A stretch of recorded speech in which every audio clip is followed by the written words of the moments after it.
It started with the little things. Emily's phone lighting up a little too often with messages she'd tilt away from me. Late nights at the office that didn't line up with her company's schedule. And the sudden shift in her energy. She was distant, distracted, but strangely giddy at times. I wanted to believe it was stress or something innocent, but my gut told me otherwise. After 8 years together, I could read her like a book, and this wasn't the woman I married. The confirmation came on a rainy Thursday night. She'd left her phone charging in the kitchen while she showered. Normally, I wouldn't have touched it, but when the screen lit up, the preview of a message froze me in place. Can't wait to see you tomorrow night. Same place. My chest tightened. It wasn't from a coworker, not from any name I recognized. Just Aiden Redheart. I felt the world tilt under me. She had given her heart emoji to someone else. The old me might have confronted her immediately, demanded answers, shouted in rage. But something inside me shifted that night. I realized she thought she was clever. Thought she could run her little secret life right under my nose. So instead of exploding, I decided to watch, to plan. If she thought I'd never know, she was about to learn just how wrong she was. The next day she played her part. She kissed me goodbye in the morning, her lips light and detached. That evening she said she had to meet the girls for dinner. She even dressed up for it. Sleek dress, perfect makeup, heels she hadn't worn for me in months. Don't wait up, she said almost too casually. I smiled, hiding the storm inside me. Have fun. The moment she left, I followed. Quiet, careful, letting her stay 2 cars ahead as she drove across town. She pulled up outside a little Italian restaurant. The kind with dim lighting, candles at every table. The perfect place for lovers trying to play pretend. And then I saw him. Tall, sharp suit, leaning against his car like he belonged in some glossy magazine. Emily walked up to him with a smile I hadn't seen directed at me in years. She touched his arm, whispered something that made them both laugh, and then he leaned down and kissed her cheek. My blood boiled, but I didn't move. Not yet. I watched them go inside, watched her slip her hand into his as if it belonged there. My heart ached, but my resolve hardened. She thought this was her little secret, her private world where I didn't exist. But tonight, I was going to remind her exactly who I was. I waited 15 minutes, then walked in. The hostess greeted me politely, but my eyes were already scanning the room.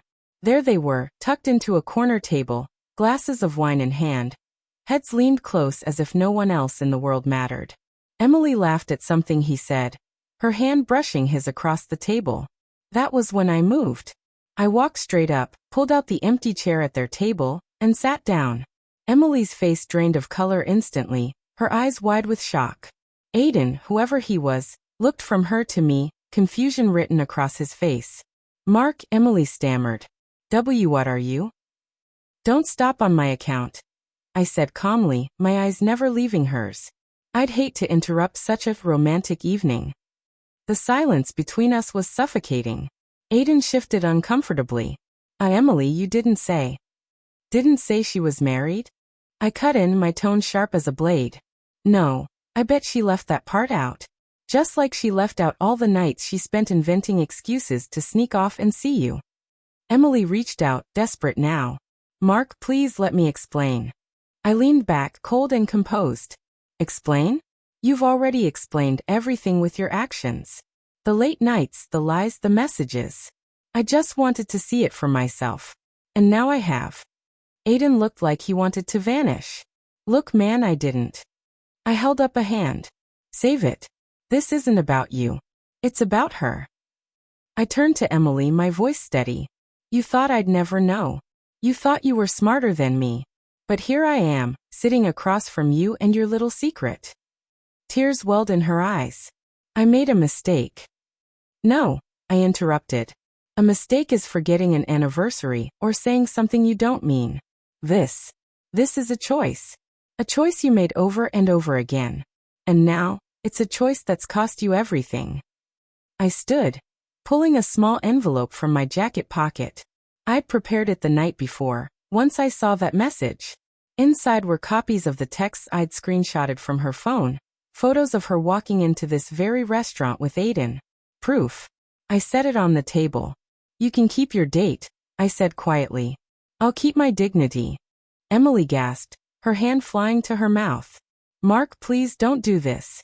Don't throw us away. I looked at her one last time, feeling the weight of betrayal and the clarity of freedom. You already did. With that, I turned and walked out, leaving her to sit with the man she had chosen over me. That night, I didn't cry. I didn't beg.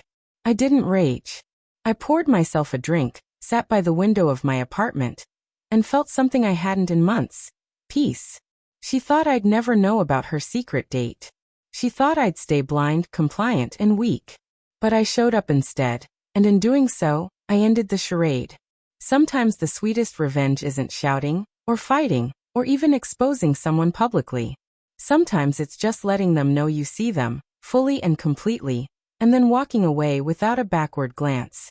And that's exactly what I did.